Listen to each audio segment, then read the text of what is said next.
భగవద్గీత యొక్క 2వ అధ్యాయం సాంఖ్యయోగం అని పిలువబడుతుంది. దీనినే అతీంద్రియ జ్ఞాన యోగం అనే పేరుతో కూడా పిలుస్తుంటారు. తదుపరి అధ్యాయాల బోధనల గీతాసారాన్ని ఉపక్రమ సంక్షేప రూపంలో ఇక్కడ తెలియజేయడం జరిగింది. అలాగే 18వ అధ్యాయాన్ని ఉపసంహార సంక్షేపం అని కూడా అనవచ్చు. భావోద్వేగ గందరగోళం వలన నిర్లిప్తత భావానికి గురి అయి కర్తవ్య విముఖుడైన అర్జునుడికి శ్రీకృష్ణ భగవానుడు ఆత్మజీవాత్మల స్వభావము, జీవిత చక్రము, నిష్కామకర్మ, జ్ఞానం యొక్క స్వభావము, భక్తిభావంతో సాధించే ఆధ్యాత్మిక విముక్తి లాంటి వివిధ అంశాలపై జ్ఞానాన్ని అందించే కీలకమైన విభాగము ఈ సాంఖ్యయోగము. కార్పణ్య దోష స్థితి.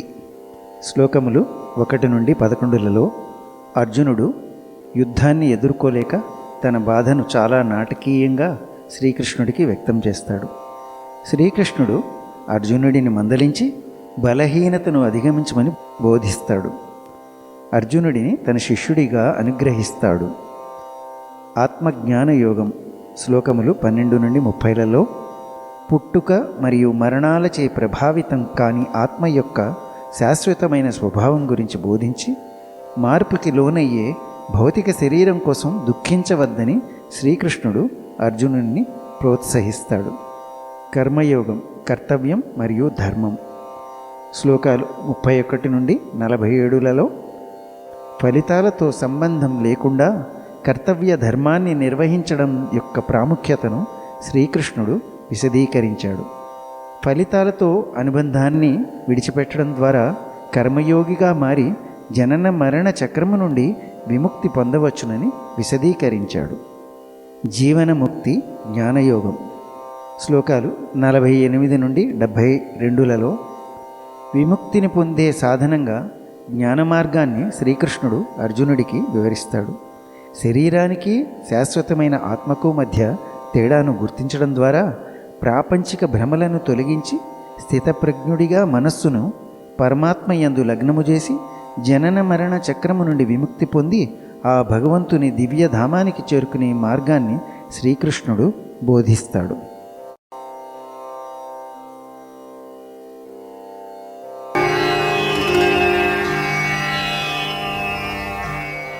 అథ ద్వితీయోధ్యాయః. పార్ట్ 1. శ్లోకాస్ 1 to 30. సంజయ ఉవాచ తం తథా కృపయావిష్టం అశ్రుపూర్ణాకులేక్షణం విషీదంతమిదం వాక్యం ఉవాచ మధుసూదనః. సంజయుడు పలికెను. జాలి నిండినవాడై శోకతప్త హృదయంతో కంటి నిండా నీరు నిండిపోయి ఉన్న అర్జునుడిని చూసి శ్రీకృష్ణుడు ఈ విధముగా పలికెను.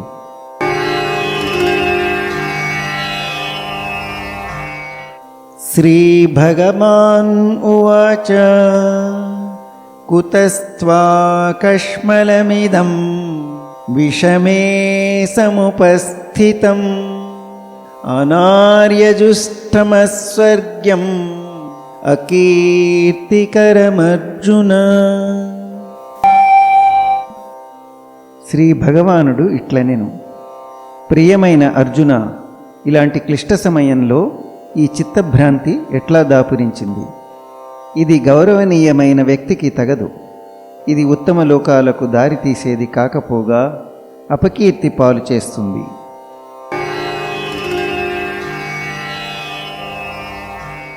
క్లైబ్యం మాస్మగమః పార్థ నైతత్వయ్యుపపద్యతే క్షుద్రం హృదయ దౌర్బల్యం త్యక్తోత్తిష్ఠ పరంతప. ఓ పార్థ, ఈ యొక్క పౌరుషహీనత్వానికి లోను కావడం నీకు తగదు. ఓ శత్రువులను జయించేవాడా, ఈ నీచమైన హృదయ దౌర్బల్యం విడిచిపెట్టి యుద్ధానికి లెమ్ము.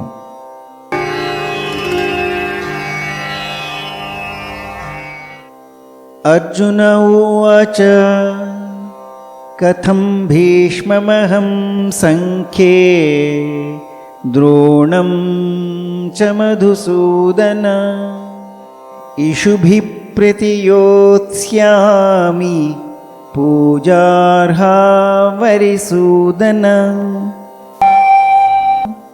అర్జునుడు ఇట్లనెను, ఓ మధుసూదన, పూజ్యులైన భీష్ముడు, ద్రోణాచార్యుడు వంటి వారి మీద యుద్ధంలో నేను బాణాలు ఎలా విడవగలను?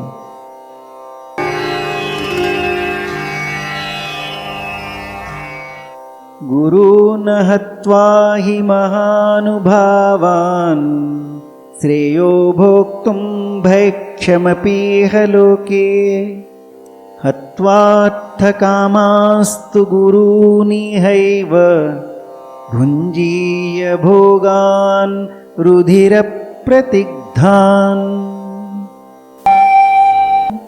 నా గురువులైన ఈ పెద్దలను సంహరించి ఈ భోగాలని అనుభవించటం కంటే యాచకుడిగా బ్రతకటం మేలు. వీరిని చంపితే మనము అనుభవించే ఈ సంపద భోగాలు రక్తంతో కళంకితమై ఉంటాయి.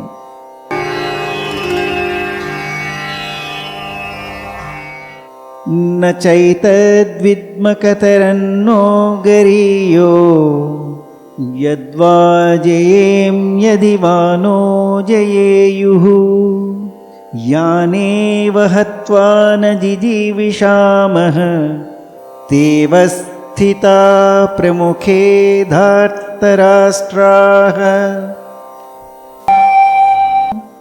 ఈ యుద్ధం యొక్క ఫలితం మనకు మేలైనదో కాదో కూడా మనకు తెలియదు. వాళ్లను జయించడమా లేదా వారిచే జయింపబడటమా?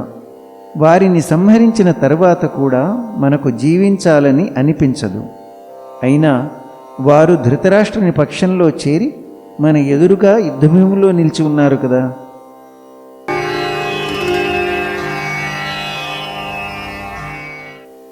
కార్పణ్యదోషోపహత స్వభావః పృచ్ఛామి త్వాం ధర్మసమ్మూఢచేతాః యచ్ఛ్రేయస్యాన్నిశ్చితం బ్రూహి తన్మే శిష్యస్తేహం షాధిమాం త్వాం ప్రపన్నం.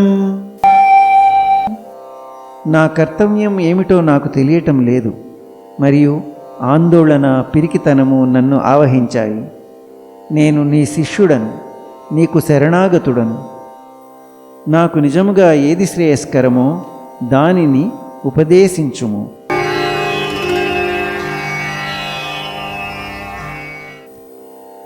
నహి ప్రపశ్యామి మమాపనుద్యాద్ యచ్చోకముచ్చోషణమింద్రియాణాం అవాప్య భూమావసపత్నమృద్ధం రాజ్యం సురాణామపి చాధిపత్యం. నా ఇంద్రియములను శుష్కింపజేస్తున్న ఈ శోకమును పోగొట్టే ఉపాయమేది తోచటం లేదు. నేను ఈ భూమిపై సుసంపన్నమైన ఎదురులేని రాజ్యాన్ని గెలిచినా లేదా దేవతల వంటి ఆధిపత్యము పొందినా ఈ శోకమును తొలగించుకోలేను.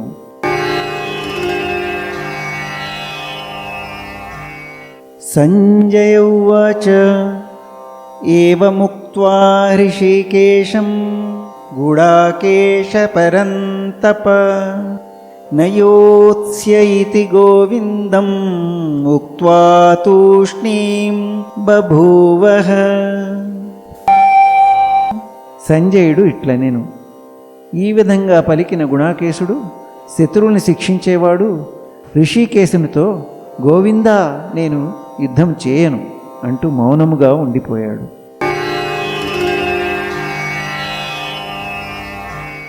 తమువాచ ఋషికేశ ప్రహసన్నివ భారత సేనయోరుభయోర్మధ్యే విషీదంతమిదం వచః.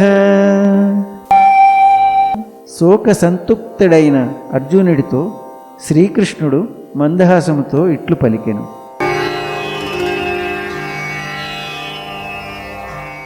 श्रीभगवान् उवाच अशोच्यानन्वशोचस्त्वं प्रज्ञावादांश्च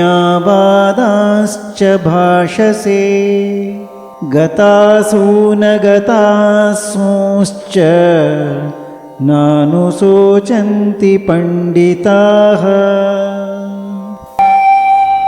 భగవంతుడు ఇలా అన్నాడు, నీవు ప్రాజ్ఞతతో కూడిన మాటలు మాట్లాడుతున్నావు, కానీ శోకింపకూడని దానికోసం శోకిస్తున్నావు. ప్రాణములు పోయిన వారి గురించి గాని బ్రతికున్న వారి గురించి గాని పండితులైన వారు శోకింపరు.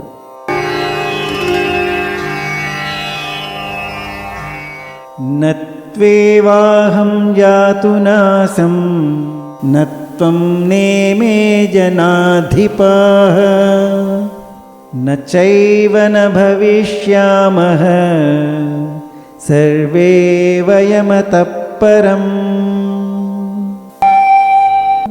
నేను కాని నీవు కాని ఈ రాజులందరూ కాని లేని సమయం లేదు, ఇక ముందు కూడా మనము ఉండకుండా ఉండము.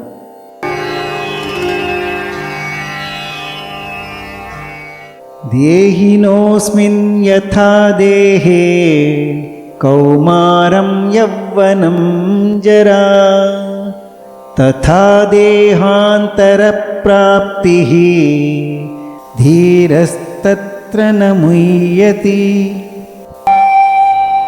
ఏ విధంగానైతే దేహంలో ఉన్న జీవాత్మ వరుసగా బాల్యము యవ్వనము ముసలితనముల గుండా సాగిపోతుందో, అదేవిధంగా మరణ సమయంలో జీవాత్మ మరి ఒక దేహములోనికి ప్రవేశిస్తుంది.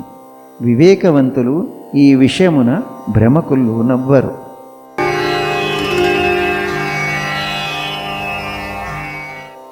మాత్రా స్పర్శాస్తు కౌంతేయ శీతోష్ణ సుఖ దుఃఖదాః ఆగమాపాయినో నిత్యాః తాం స్థితిక్షస్వ భారత. ఓ కుంతిపుత్ర, ఇంద్రియ విషములతో సంయోగము వలన ఇంద్రియములకు క్షణభంగురమైన అనిత్యమైన సుఖదుఖాలు కలిగినట్లు అనిపిస్తుంది. ఇవి అనిత్యములు మరియు ఇవి వేసవి చలికాలంలాగా వచ్చిపోతూ ఉంటాయి.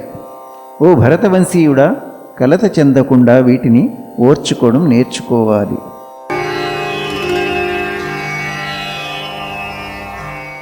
యం హి న వ్యథయంత్యేతే పురుషం పురుషర్షభ సమదుఃఖసుఖం ధీరం సోమృతత్వాయ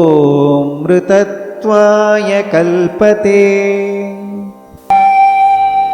ఓ అర్జున, పురుషశ్రేష్ఠుడా, సుఖదుఖాలను ప్రభావితం కాకుండా రెండింటిలోనూ చలించకుండా నిశ్చలంగా ఉన్న వ్యక్తి మోక్షమునకు అర్హుడవుతాడు.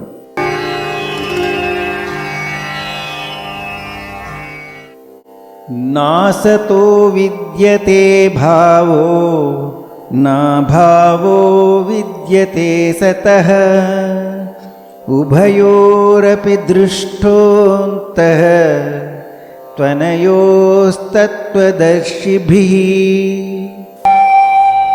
అశాశ్వతమైన దానికి స్థిరత్వం లేదు మరియు శాశ్వతమైన దానికి అంతము లేదు. ఈ రెండిటి స్వభావాన్ని యథార్థముగా అధ్యయనం చేసిన తత్వజ్ఞానులు ఈ విషయాన్ని నిర్ధారించి ఉన్నారు.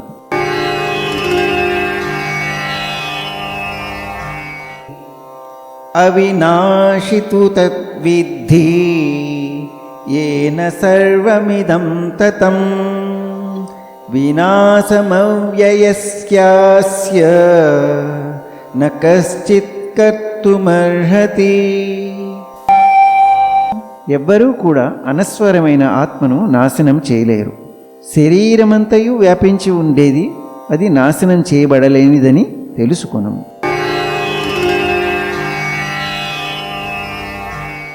అంతవంత ఇమే దేహ నిత్యస్యోక్తా శరీరిణః అనాశినో అప్రమేయస్య తస్మాద్యుధ్యస్వ భారత.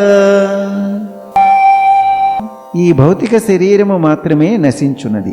అందున్న జీవాత్మ నాశరహితమైనది, కొలసక్యము కానిది మరియు నిత్య శాశ్వతమైనది. కావున ఓ భరతవంశీయుడా, యుద్ధం చేయుము.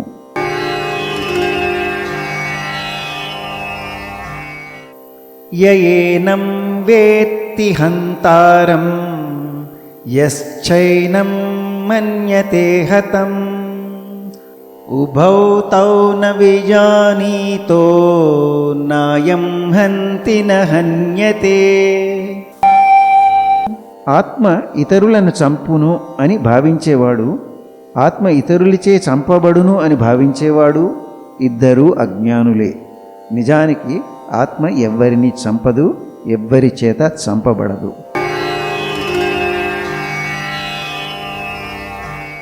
న జాయతే మ్రియతే వా కదాచిత్ నాయం భూత్వా భవితా వా న భూయః అజో నిత్యశాశ్వతోయం పురాణో న హన్యతే హన్యమానే శరీరే. ఆత్మకి పుట్టుక లేదు, ఎన్నటికీ మరణం కూడా ఉండదు. ఒకప్పుడు ఉండి ఇక ముందు ఎప్పుడైనా అంతమైపోదు. ఆత్మ జన్మలేనిది, నిత్యమైనది, శాశ్వతమైనది మరియు వయోరహితమైనది. శరీరం నశించిపోయినప్పుడు అది నశించదు.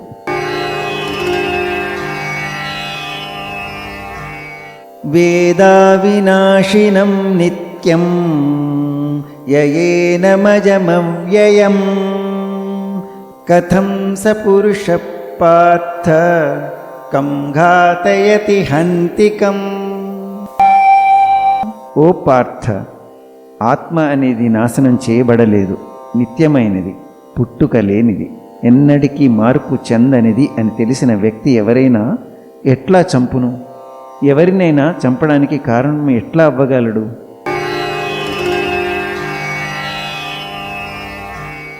వాసాంసి జీర్ణాని యథా విహాయ నవాని గృహ్ణాతి నరోపరాణి తథా శరీరాణి విహాయ జీర్ణాని అన్యాని సంయాతి నవాని దేహి. ఎలాగైతే మానవుడు జీర్ణమైపోయిన పాత బట్టలను త్యజించి కొత్త బట్టలను ధరించునో, అదే విధముగా మరణ సమయములో జీవాత్మ పాత శరీరము వీడి కొత్త శరీరమును స్వీకరించును. నైనం ఛిందంతి శస్త్రాణి నైనం దహతి పావకః న చైనం క్లేదయంత్యాపో న శోషయతి మారుతః. ఈ ఆత్మను ఆయుధములు ఛేదింపలేవు, అగ్ని కాల్చలేదు, నీరు తడపలేదు, గాలి ఎండిపోవునట్లు చేయజాలదు.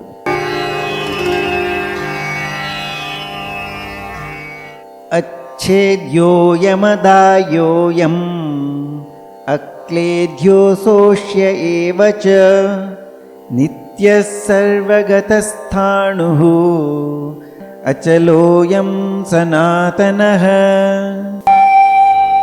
ఆత్మ విచ్ఛిన్నం చేయలేనిది మరియు దహింపశక్యం కానిది. దానిని తడుపుటకు మరియు ఎండించుటకు సాధ్యం కాదు. అది నిత్యము, అంతటా ఉండేది, మార్పు లేనిది, పరివర్తన లేనిది మరియు సనాతనమైనది.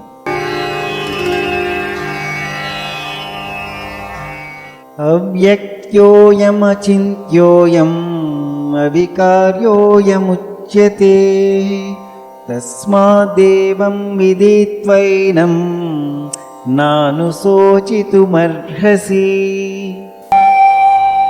ఆత్మ అనేది అవ్యక్తమైనది, కనిపించనిది, ఊహాతీతమైనది మరియు మార్పు లేనిది. ఇది తెలుసుకొని నీవు శరీరం కోసం శోకింపవలదు.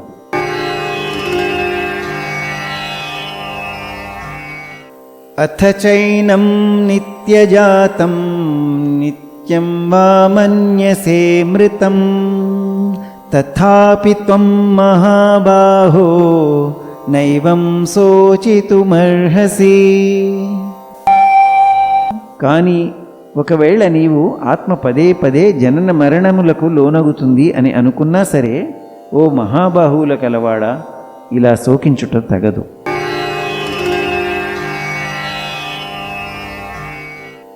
జాతస్య హి ధ్రువో మృత్యుః ధ్రువం జన్మ మృతస్య చ తస్మాత్ పరిహార్యేర్థే నత్వం శోచితుమర్హసి. పుట్టిన వానికి మరణం తప్పదు, మరియు మరణించిన వానికి మరల పుట్టుక తప్పదు. కాబట్టి ఈ అనివార్యమైన దానికోసం నీవు శోకింపవద్దు.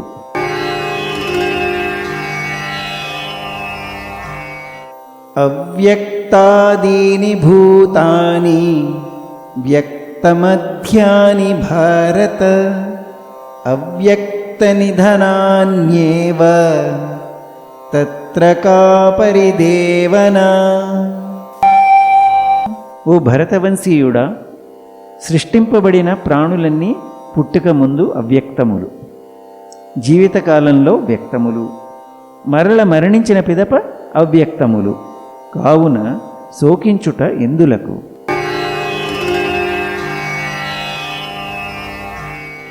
ఆశ్చర్యవత్ పశ్యతి కశ్చిదేనం ఆశ్చర్యవద్వదతి తథైవ చాన్యః ఆశ్చర్యవచ్చైనమన్యః శృణోతి శ్రుత్వాప్యేనం వేద న చైవ కశ్చిత్. కొందరు ఈ ఆత్మని ఆశ్చర్యమైనదిగా చూస్తారు, కొందరు ఆశ్చర్యమైనదిగా వర్ణిస్తారు, మరికొందరు ఆత్మ ఆశ్చర్యమైనదని వింటారు, మరికొందరు విన్న తర్వాత కూడా దీని గురించి ఏమాత్రమూ అర్థం చేసుకోలేరు.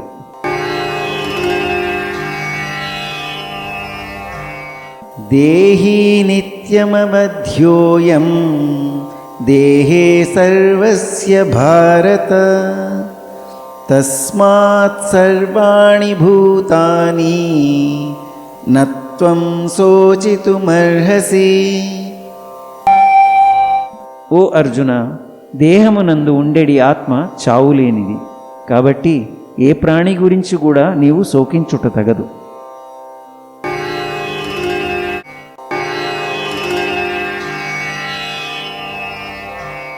అథ ద్వితీయోధ్యాయః. Chapter 2 part 2 shlokas 31 to 72.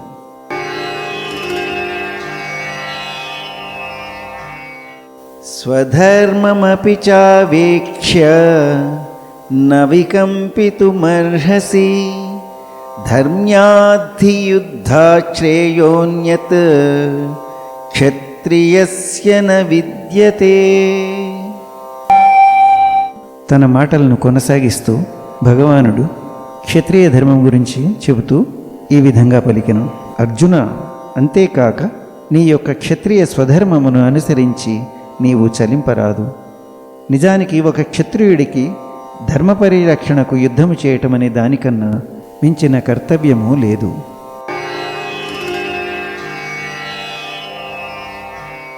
యదృచ్ఛయా చోపపన్నం స్వర్గద్వారమపావృతం సుఖినః క్షత్రియః Partha లభంతే యుద్ధమీదృశం.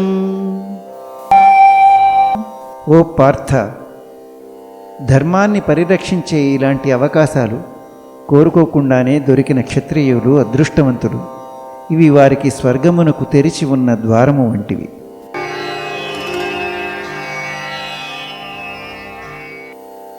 అథ చేత్వమిమం ధర్మ్యం సంగ్రామం న కరిష్యసి తథా స్వధర్మం కీర్తిం చ హిత్వా పాపమవాప్స్యసి. కానీ ఒకవేళ నీవు స్వధర్మాన్ని కీర్తిని విడిచి ఈ ధర్మయుద్ధాన్ని చేయటానికి నిరాకరిస్తే తప్పకుండా పాపాన్ని చేసిన వాడవుతావు.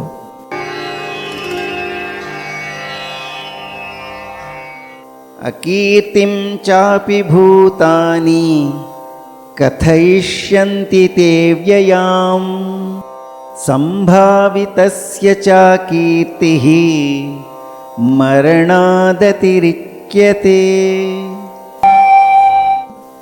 జనులు నిన్ను పిరికివాడు, పారిపోయిన సైనికుడు అని అంటారు. గౌరవప్రదమైన వ్యక్తికి అపకీర్తి అనేది మరణము కన్నా ఘోరమైనది.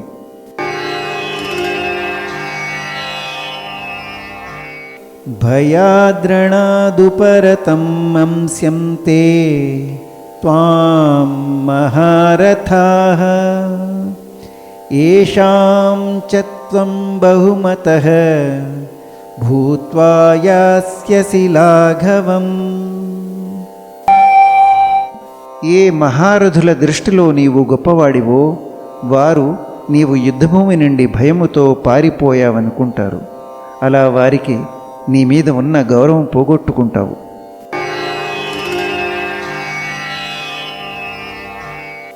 అవాచ్యవాదాశ్చ బహూన్ వదిష్యంతి తవాహితాః నిందంతస్తవ సామర్థ్యం తతో దుఃఖతరం ను కిం. నీ శత్రువులు నిన్ను అపకీర్తి పాలు చేసి క్రూరమైన మాటలతో అవమానిస్తారు. దీనితో నీ గొప్పతనం చులకనైపోతుంది. అయ్యో, ఇంతకంటే ఎక్కువ బాధాకరమైనది ఏదైనా ఉందా?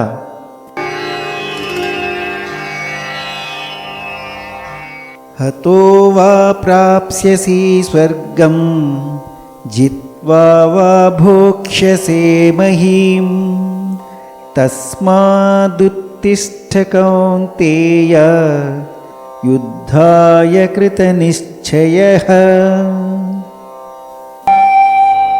యుద్ధం చేస్తే నీవు యుద్ధరంగంలో వీరమరణం పొంది స్వర్గానికి పోయేదవు, లేదా విజయుడవై ఈ భూమండలముపై రాజ్యమును అనుభవించదవు. కావున కృతనిశ్చయుడవై లెమ్ము, ఓ కుంతీపుత్రుడా, యుద్ధానికి సిద్ధము కమ్ము.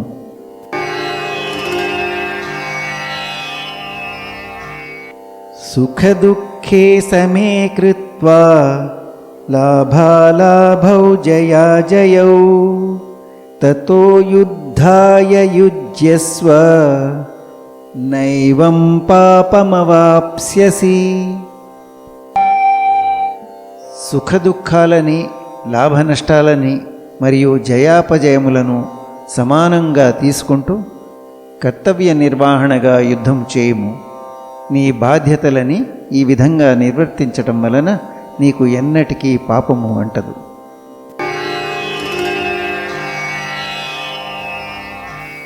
ఏషా తే అభిహితా సాంఖ్యే బుద్ధిర్యోగే త్విమాం శృణు బుద్ధ్యా యుక్తో యయా పార్థ కర్మబంధం ప్రహస్యసి. ఇప్పటి వరకు నేను నీకు సాంఖ్యయోగం అంటే ఆత్మతత్వం గురించి విశ్లేషణాత్మక జ్ఞానమును వివరించాను. ఇప్పుడు వినుము ఓ పార్థ, నేను బుద్ధియోగాన్ని విశదీకరిస్తాను. ఇలాంటి అవగాహనతో పనిచేసినప్పుడు నీవు కర్మబంధముల నుండి విముక్తి పొందెదవు.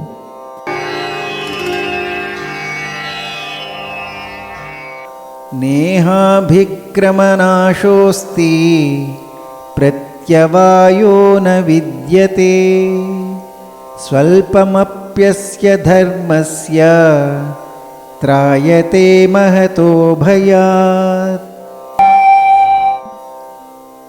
ఈ దృక్పథంతో పనిచేసినప్పుడు ఇలాంటి నష్టము కానీ వ్యతిరేక ఫలితములు కానీ కలుగవు. కొద్దిగా సాధన చేసినా అది మనల్ని పెద్ద ప్రమాదము నుండి కాపాడును.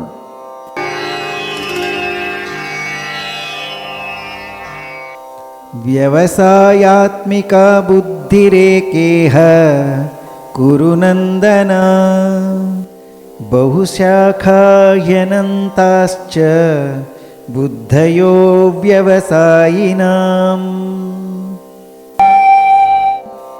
ఓ కురువంశజుడా, ఈ దారిలో ఉన్నవారి బుద్ధి దృఢంగా స్థిరంగా ఉంటుంది మరియు వారి లక్ష్యము ఒక్కటే.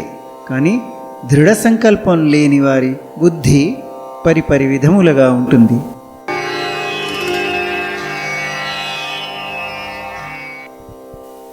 యామిమాం పుష్పితాం వాచం ప్రవదంత్య విపశ్చితః వేదవాదరతాః పార్థ నాన్యదస్తీతి వాదినః. పరిమితమైన అవగాహన కలవారు స్వర్గలోక ప్రాప్తి కోసం ధాంబికమైన కర్మకాండలను ప్రతిపాదించే వేదాల్లో చెప్పబడిన సమ్మోహపరిచే మాటలకు ఆకర్షితులవుతారు మరియు అందులో ఇంకేమీ ఉన్నత స్థాయి ఉపదేశము లేదనుకుంటారు.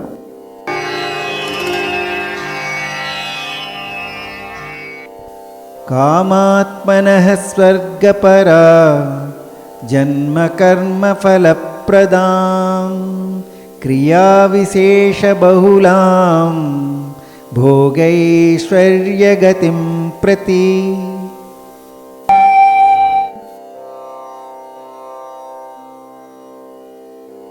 తమకు ఇంద్రియ సుఖాలని ప్రాప్తింపజేసే వేదాలలోని ఆయా భాగాలను ప్రశంసిస్తారు మరియు ఉన్నత జన్మ, ఐశ్వర్యం, ఇంద్రియ భోగాలు మరియు స్వర్గలోక ప్రాప్తి కోసం ఆడంబరమైన కర్మకాండలు చేస్తూ ఉంటారు.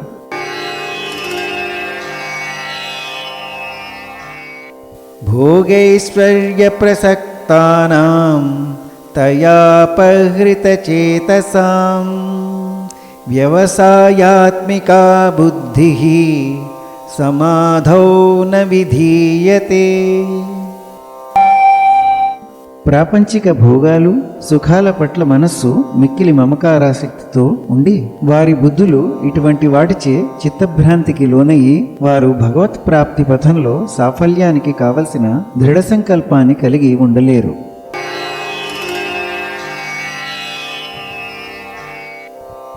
త్రైగుణ్య విషయా వేదా నిస్త్రైగుణ్యో భవార్జున నిర్ద్వంద్వో నిత్యసత్వస్థో నిర్యోగక్షేమ ఆత్మవాన్. ఓ అర్జున, వేదములు భౌతిక ప్రకృతి యొక్క త్రిగుణాత్మకమైన విషయ సంబంధములను వివరించును. నీవు ఈ త్రిగుణములకు అతీతంగా శుద్ధ ఆధ్యాత్మిక చైతన్య స్థితిలో ఉండుము. ద్వంద్వముల నుండి విడివడి నిత్యము పరమసత్యంలో స్థితమై ఉండి భౌతిక లాభాలు, భద్రతల గురించి పట్టించుకోకుండా ఆత్మభావన యందే స్థితుడవై ఉండుము.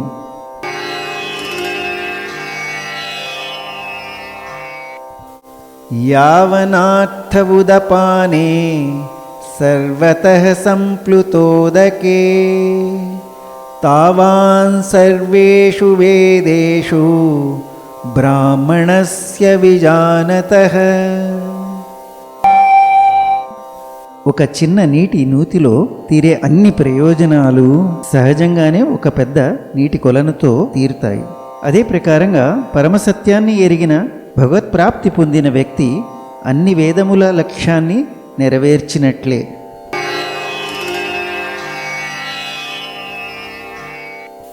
కర్మణ్యేవాధికారస్తే మా ఫలేషు కదాచన మా కర్మఫలహేతుర్భూః మా తే సంగోత్స్వకర్మణి. నీ విద్యుక్త ధర్మమును నిర్వహించుటకే నీకు అధికారము కలదు, కానీ కర్మఫలములో లేదు. శాస్త్రవిహిత కర్తవ్య కర్మను ఆచరించుటయందే నీకు అధికారము కలదు, కానీ ఆ కర్మఫలములపైన నీకు హక్కు లేదు. నీవే కర్మఫలములకు హేతువు అని ఎప్పుడూ అనుకోకు, మరియు చేయవలసిన కర్మలు మానుటలో ఆసక్తి ఉండరాదు.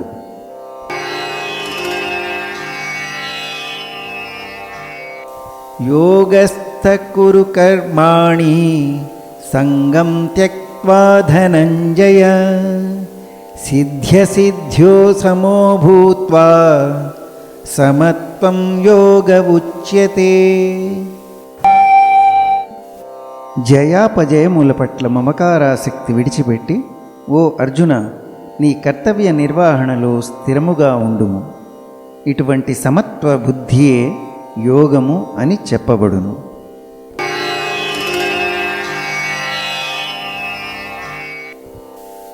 దూరేణ హ్యవరం కర్మ బుద్ధియోగాద్ధనంజయ బుద్ధౌ శరణమన్విచ్ఛ కృపణాఫలహేతవః. దివ్యమైన ఆధ్యాత్మిక జ్ఞానమును ఆశ్రయించుము. ఓ అర్జున, ఫలాపేక్షతో చేసే పనులను త్యజించుము. బుద్ధిని ఆధ్యాత్మిక దివ్యజ్ఞానంలో స్థిరముగా ఉంచి చేసే పనుల కన్నా అవి నిమ్నస్థాయికి చెందినవి. తమ కర్మఫలములను తామే భోగించగోరేవారు లోభులు, పిసినారులు.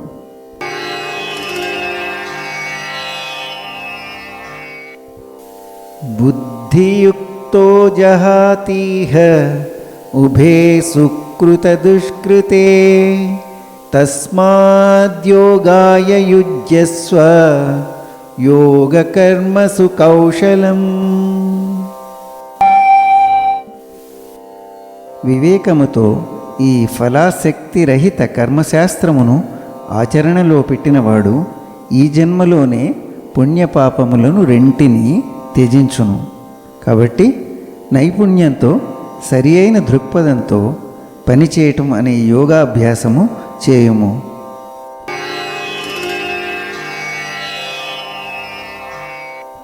కర్మజం బుద్ధియుక్తా హి ఫలం త్యక్త్వా మనీషిణః జన్మబంధ వినిర్ముక్తాః పదం గచ్చంత్యనామయం. జ్ఞానులు సమత్వ బుద్ధి కలిగి ఉండి జనన మరణ చక్రంలో బంధించే కర్మఫలములపై మమకార ఆసక్తులను త్యజించి ఉంటారు. ఇలాంటి దృక్పథంతో పనిచేయటం వలన సమస్త దుఃఖములకు అతీతమైన స్థితిని పొందుతారు.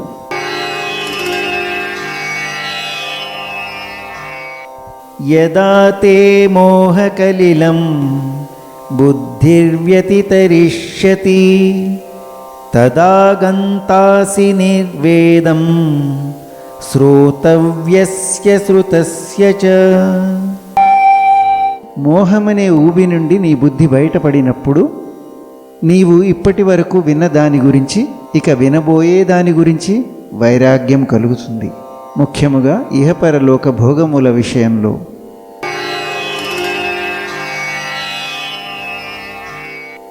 శృతి విప్రతిపన్నాతే యదా స్థాస్యతి నిశ్చల సమాధావచలా బుద్ధి స్తదా యోగమవాప్స్యసి.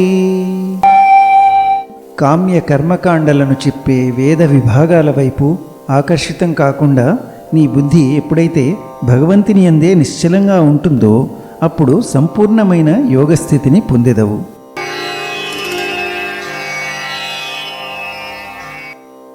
అర్జున ఉవాచ స్థితప్రజ్ఞస్య కా భాషా సమాధిస్థస్య కేశవ స్థితధీ కిం ప్రభాషేత కిమాసీత వ్రజేత కిం.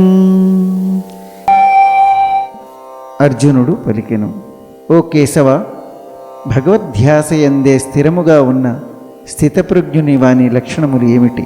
జ్ఞానోదయమైన వ్యక్తి ఎలా మాట్లాడును, ఎలా కూర్చునును, ఎలా నడుచును?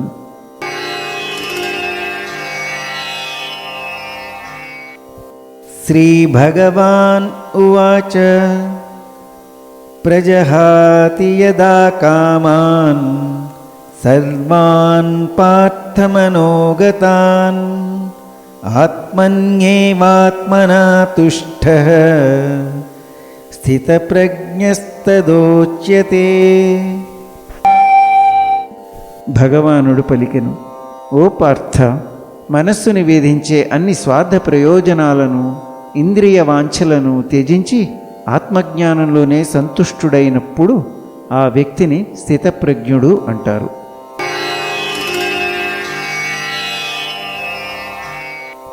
దుఃఖేష్వనుదిగ్నమనాః సుఖేషు విగతస్పృహః వీతరాగభయక్రోధః స్థితధీర్మునిరుచ్యతే. దుఃఖముల నడుమ కలత చెందిన వ్యక్తి, సుఖముల కోసం ప్రాకులాడని వ్యక్తి, మమకారము, భయము మరియు క్రోధము విడిచిన వ్యక్తిని స్థితప్రజ్ఞుడైన ముని అని అంటారు.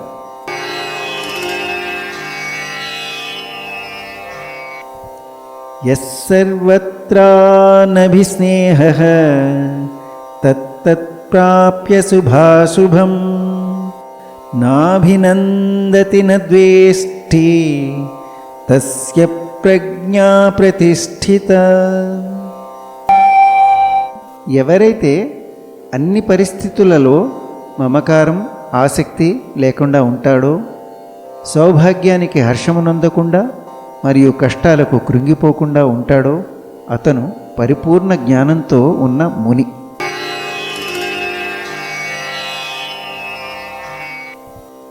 యదా సంహరతే చాయం కూర్మోంగానీవ సర్వశః ఇంద్రియాణీంద్రియార్థేభ్యః తస్య ప్రజ్ఞా ప్రతిష్ఠిత. తాబేలు దాని అంగములను తన పైచిప్పలోనికి ఉపసంహరించుకున్నట్లుగా ఇంద్రియములను వాటి విషయార్థముల నుండి వెనుకకు మరల్చగలిగిన వాడు దివ్యమైన ఆధ్యాత్మిక జ్ఞానంలో స్థిరచిత్తుడగును.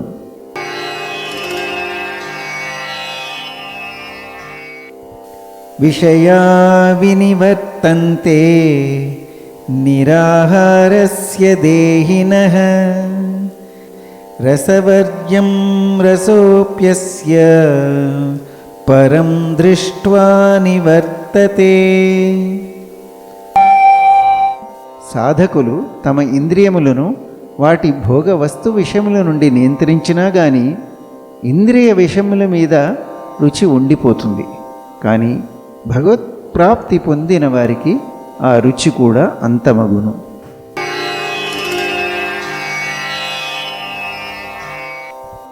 యతతో హ్యాపి కౌంతేయ పురుషస్య విపశ్చితః ఇంద్రియాణి ప్రమాథీని హరంతి ప్రసభం మనః.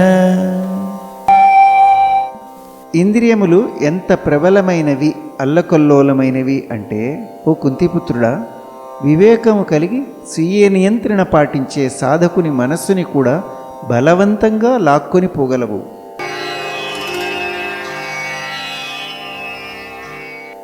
తాని సర్వాణి సంయమ్య యుక్తాసీత మత్పరః వసేహి యస్యేంద్రియాణి తస్య ప్రజ్ఞా ప్రతిష్ఠిత. ఎవరైతే తమ ఇంద్రియములను వశమునందు ఉంచుకొని మనస్సుని నాయందే ఎల్లప్పుడూ లగ్నం చేయుదురో వారు సంపూర్ణ జ్ఞానంలో స్థితులై ఉన్నట్లు.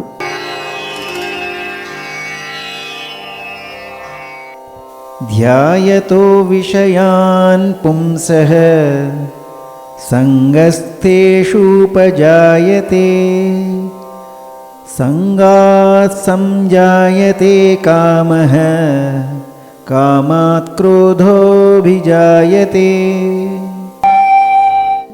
ఇంద్రియ విషయముల మీద చింతన చేయటం వలన వాటి మీద మమకారాసక్తి పెరుగుతుంది.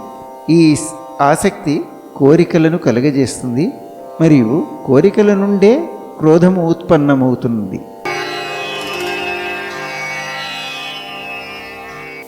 క్రోధాద్భవతి సమ్మోహః సమ్మోహాత్ స్మృతి విభ్రమః స్మృతిభ్రంశాత్ బుద్ధినాశః బుద్ధినాశాత్ ప్రణశ్యతి.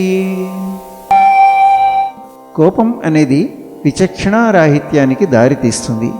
అది జ్ఞాపక శక్తికి భ్రమని కలుగజేస్తుంది. స్మృతి భ్రమ కలిగినప్పుడు బుద్ధి నశిస్తుంది. బుద్ధి నశించినప్పుడు మనుష్యుడు పతనమవుతాడు.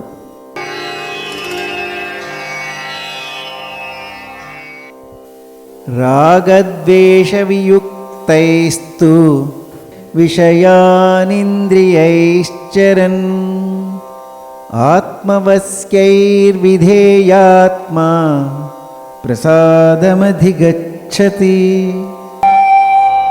ఇంద్రియ వస్తు విషయములను వాడేటప్పుడు కూడా మనస్సును నియంత్రించిన వాడై మమకార ద్వేషరహితంగా ఉన్నవాడు భగవంతుని కృపకు పాత్రుడగును.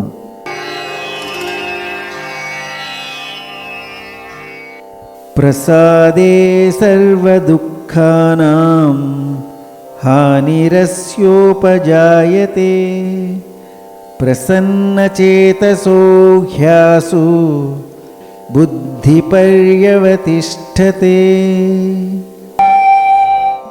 భగవత్ కృప ద్వారా అన్ని దుఃఖాలు తొలగిపోయే పరమశాంతి లభిస్తుంది. మరియు అలా ప్రసన్న చిత్తంతో ఉన్న వ్యక్తి యొక్క బుద్ధి శీఘ్రముగానే భగవంతుని యందు స్థిరముగా నిలుస్తుంది.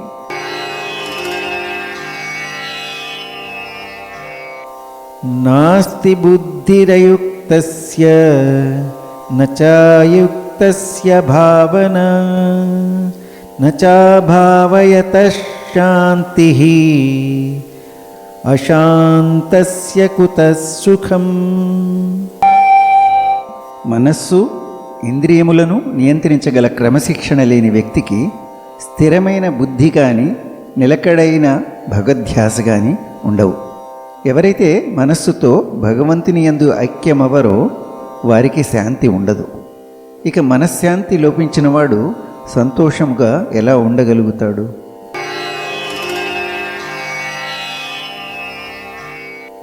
ఇంద్రియాణం హి చరతాం యన్మనోను విధీయతే తదస్య హరతి ప్రజ్ఞాం వాయుర్నావమివాంభసి.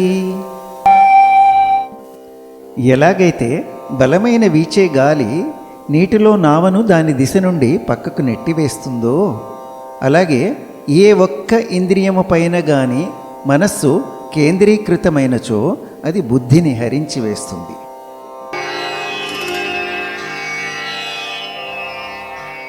తస్మాద్యస్య మహాబాహో నిగృహీతాని సర్వశః ఇంద్రియాణీంద్రియార్థేభ్యః తస్య ప్రజ్ఞా ప్రతిష్ఠిత.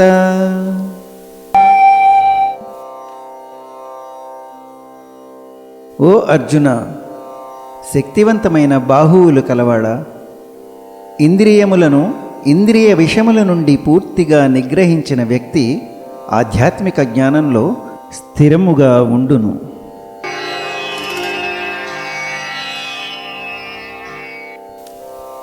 యా నిశా సర్వభూతానాం తస్యాం జాగర్తి సంయమీ యస్యాం జాగ్రతి భూతాని సా నిశా పశ్యతో మునేః. అన్ని ప్రాణులు దేన్నైతే పగలు అనుకుంటాయో అది పండితునికి అజ్ఞానపు రాత్రి, మరియు అన్ని ప్రాణులకు ఏది రాత్రియో అది అంతర్ముఖులైన జ్ఞానులకు పగలు.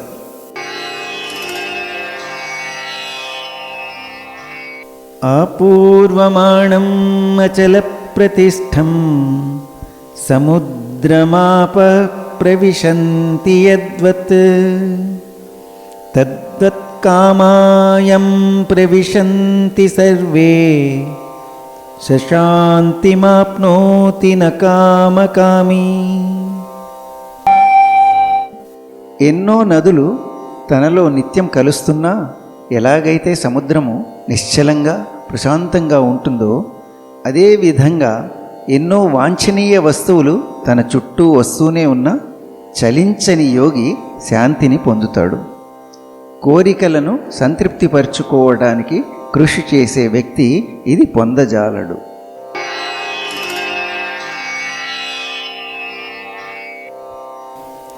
విహాయ కామాన్య సర్వాన్ పూమాశ్చరతి నిస్పృహః నిర్మమో నిరహంకారః స శాంతిమధిగచ్చతి.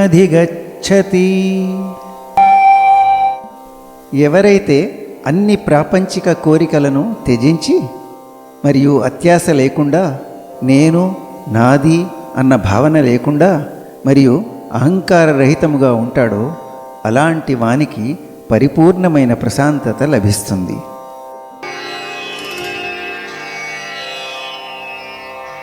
ఏషా బ్రాహ్మీ స్థితి పార్థ నైనాం ప్రాప్య విముహ్యతి స్థిత్వా స్యామంతకాలేపి బ్రహ్మ నిర్వాణమృచ్చతి. ఓ పార్థ, జ్ఞానోదయం కలిగిన జీవాత్మ స్థితి ఎలా ఉంటుందంటే, ఒకసారి జ్ఞానోదయం కలిగిన తరువాత ఇక మళ్ళీ అది మాయలో పడదు. మరణ సమయంలో కూడా ఈ వివేకంతో స్థిరంగా ఉన్న ఇటువంటి వ్యక్తి జనన మరణ చక్రము నుండి విముక్తి పొంది ఆ భగవంతుని దివ్య ధామానికి చేరుకుంటాడు. ఓం తత్సత్.